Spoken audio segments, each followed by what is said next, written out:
it's Moose, and thank you so much for joining me back here. Do you recognize this place? Where my bookshelves, since Ethan is at his training, and it actually got extended, so he won't be back until the end of November. I have been home at my parents' house spending time with my family. I am thoroughly enjoying it, and it helps time pass faster to just have people around, you know. So I actually came up here 2 weeks ago, and stayed for a week, had to go back home to Georgia where Ethan and I live. I had to go back down there for another week to take some tests and stuff for school, like my praxis and stuff like that. If you're in the education realm, you kind of know what that is, maybe. And then I came back up here, and I've been here the past week, and then I'm going to stay another 2 weeks. So my next couple videos will be back here in my old kitchen in front of my parents' bears. I just want to say, because I get this question a lot, I am very blessed to have a job where I can work from anywhere. I am seeking my master's online, and I work online, so I'm not really tied down anywhere. If I want to come home for a month, then I can, and I'm very blessed with that. Also, ignore this, I'm on day 3 here, and my hair doesn't have anything in it. I forgot all of my styling creams and stuff back home, so. You got the sneezies? Bless you. Okay, but anyways, enough of all of that stuff. Today we are going to do my September wrap-up and my October TBR.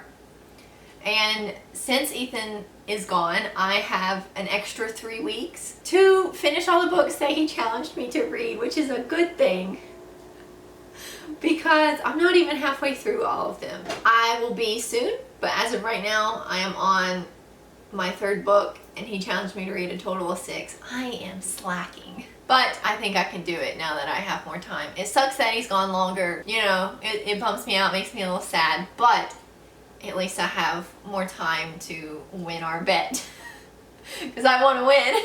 So firstly, in the month of September, I did finally finish The Time of Contempt by Andrzej Sapkowski. I can never say his last name right.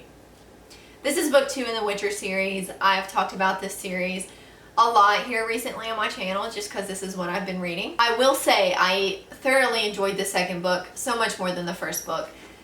The 1st book is more so just setting up the story, if you ask me.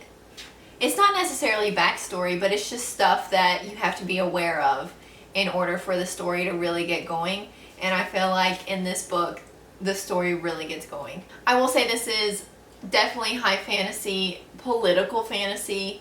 There's a lot of politics and stuff in this, and it's kind of like a medieval fantasy at the same time.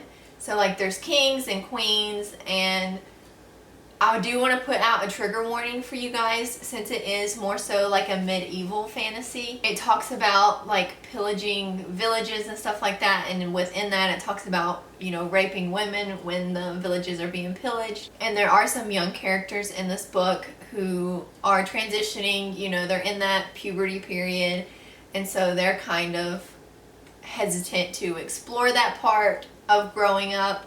So if you're triggered by that kind of stuff, maybe just don't read this, because there is some of that in there, especially towards the end. It just keeps getting brighter. I don't know what to do. The other book I finished this month, I finished a total of 2, is Fahrenheit 451, finally, by Ray Bradbury.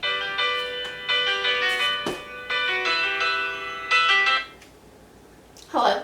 Will I finish this video? Let's see. So I have mentioned it here before on this channel, but I have tried reading this book 3 or 4 times now at this point, and I would always make it about 30 pages in and never finish it.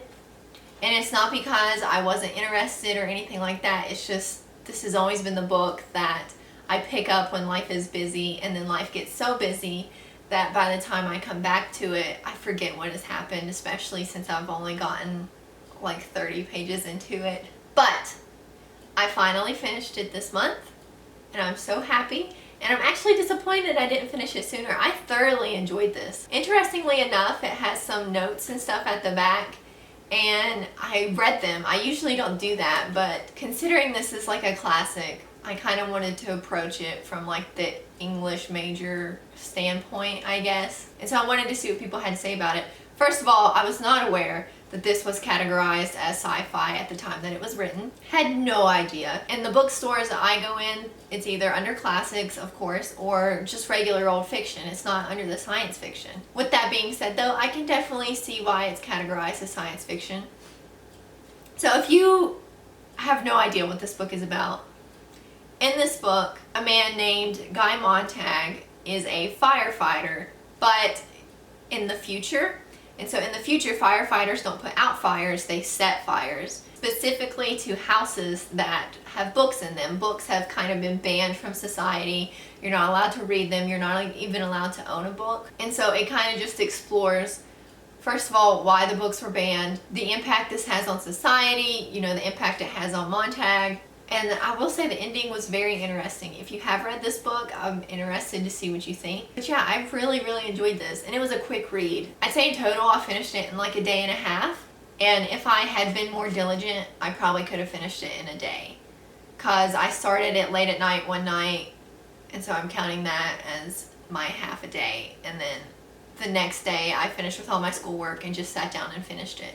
So a quick read if you're looking for a quick read, and I definitely recommend it if you're into classics, you love books. I'm sure you love books if you're here on this channel, so check it out. So that is what I read in September.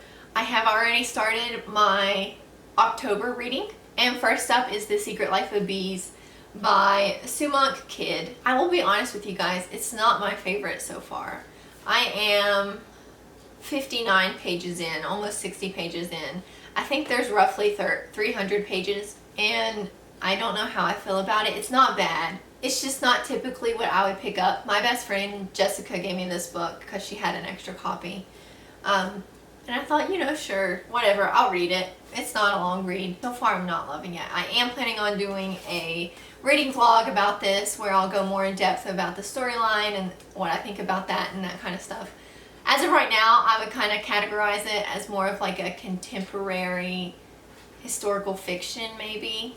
Do those even go together? Probably not. Like, it's something that could happen in real life as of right now, you know? So that's why I don't want to call it like fantasy historical fiction or just regular historical fiction, because it's not really based on an event that happened in history. It's more so just set back in history. Particularly during the time, like the 1960s, during like the civil rights era, which I enjoy. I like history. I minored in history for my bachelor's degree. And so it's not that it's a bad book. It's just not typically what I pick up. I'm more into fantasy above all. If I'm going to read something, I kind of want to read something that's not in this world. You know what I'm saying? I don't know how to explain it. If you get me, you get me though. So yeah, this is first up in October, and look out for the reading vlog if you like reading vlogs. Next, I am finally going to get around to Illuminate. This book is honkin' big, but the text is, I don't know why I did that. The text is weird if you've never looked inside of this book. So some of it's just pictures, some of it's just a couple lines on a page. So I'm not that intimidated by, you know, how long it is, but I am finally going to get it out of the way. Ethan originally picked this book because of how big it was, and he wanted to challenge me, but he didn't look inside of it.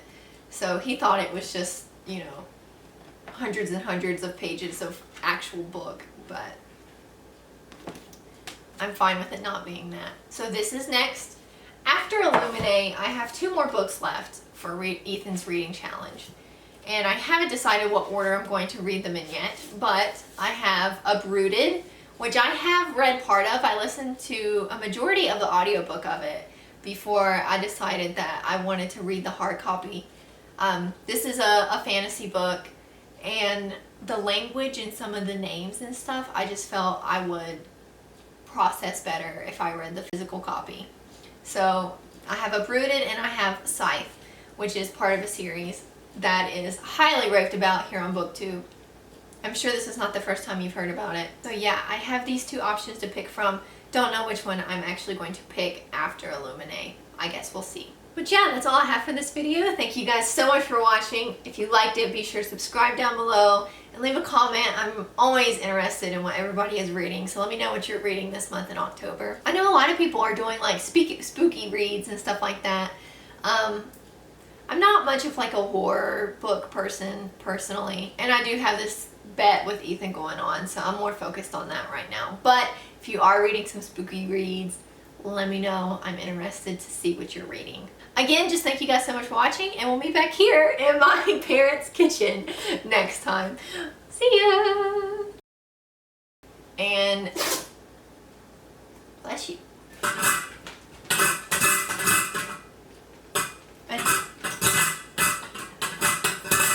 Honey, you just ate. You just ate. And you.